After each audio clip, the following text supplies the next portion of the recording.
Hello everyone, in this video I will show you how to transfer money from Apple Pay to Chime.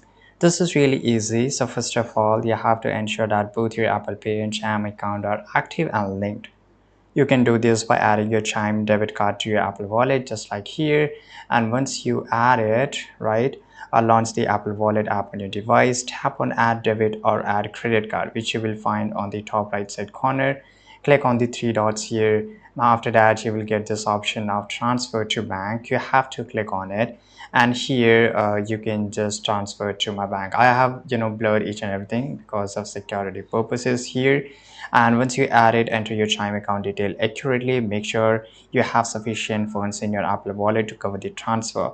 Now once you do this, it's really easy. After confirming all the details, tap the confirm button to initiate the transfer.